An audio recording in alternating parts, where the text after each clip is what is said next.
And career retrospective 2 of the day, and I had to double check to make sure I hadn't done a video on Patrick Kane. And here's the funny thing. So this is a Patrick Kane jersey. Paid about $100 for this. Why would I get a Patrick Kane jersey if I didn't like Patrick Kane? There are a lot of people who don't like Patrick Kane. He garnered my respect. I want to say it was 2014, 2015 when he really garnered my respect, and I said, you know what? I'm going to stop hating on him. And I had hated on him as a Canuck fan because that's what happens.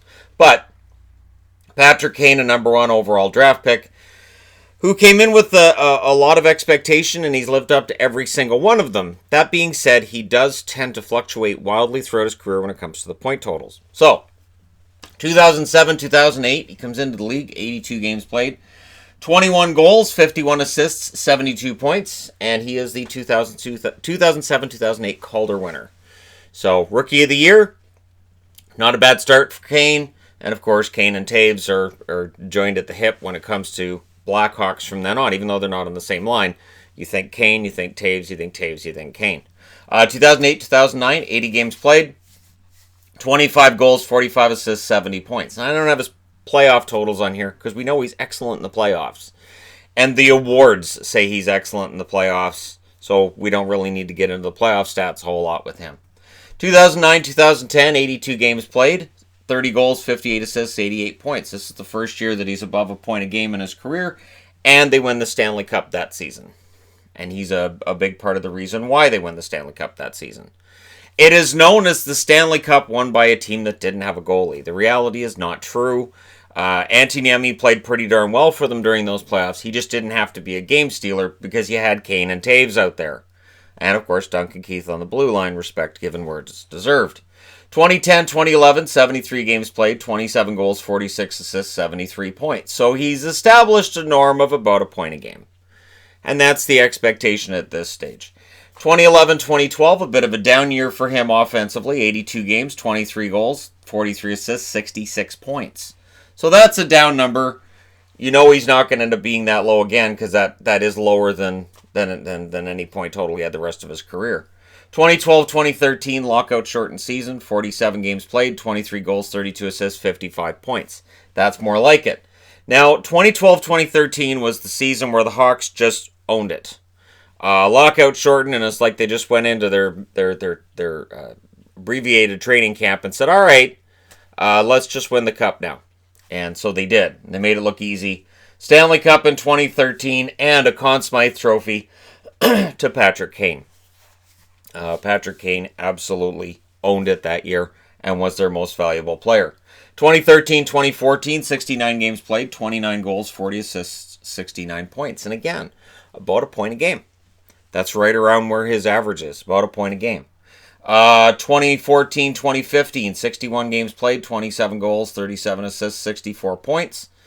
Again, and 61 games, so there's some injuries involved here, but still right around that point a game mark. Then 2015-2016, which is an amazing career year for him. 82 games, 46 goals, which is a career high, 60 assists, which is close to a career high, and 106 points, which was a career high until the season we just had. Now, 2015-2016, he's a first-team All-Star. He had been a first-team All-Star in 2015 as well. Let me go ahead and update that. He wasn't a first-team All-Star twice the same year. He's good, but he wasn't a first-team All-Star twice. Stanley Cup in 2015, of course, and in 2016, not so much. But he's a first-team All-Star and Hart Trophy, Art Ross, and Ted Lindsay. And this is where, if there was any doubt that Patrick Kane was going to go to the Hall of Fame, and there wasn't. 3 Stanley Cups and a Conn Smythe tell you he's going to the Hall of Fame. It is this season that just cinches it. Because now he's got a Hart Trophy, Art Ross, Ted Lindsay. If you win a Hart Trophy in the NHL, you've got an excellent chance of winning your spot in the Hockey Hall of Fame. If you look it up historically, it is exceedingly rare. I think there's one retired player who has a Hart Trophy and is not in the Hall of Fame. I think there's one. Maybe 2. And if you're including the Sedins in this, remember, they're not eligible for the Hall yet. So I expect Kane to be a first ballot Hall of Famer. Now, 2016-2017, coming off of that fantastic year, he has a good year. 82 games, 34 goals, 55 assists, 89 points. 2017, 2018, plays 82 games, 27 goals, 49 assists, 76 points. So it looks like maybe he's kind of, back down to a point a game, a little bit below a point a game.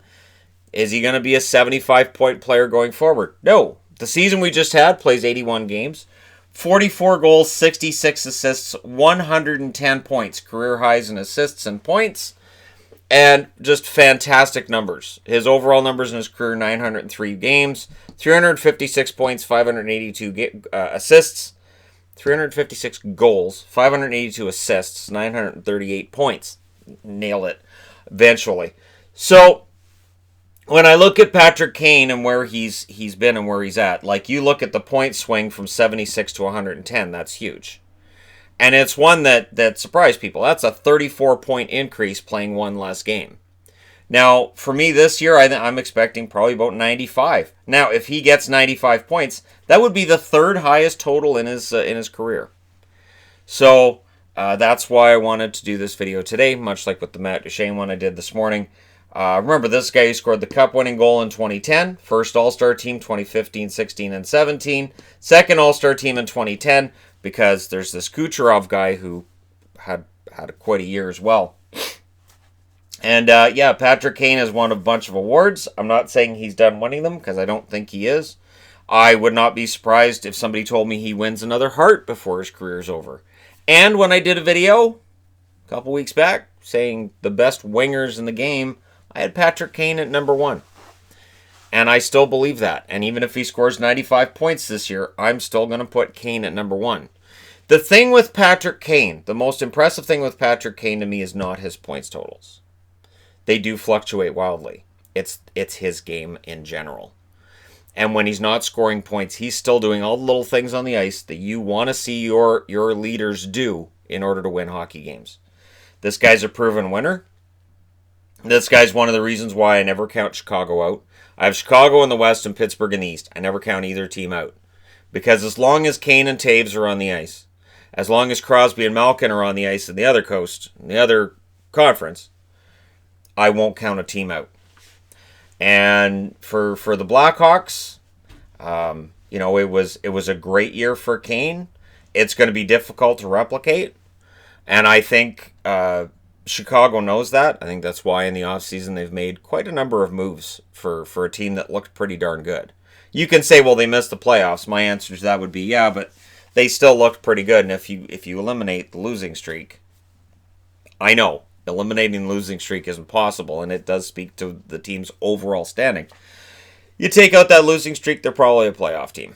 But I wouldn't put any of that blame on Kane. The guy's a monster on skates.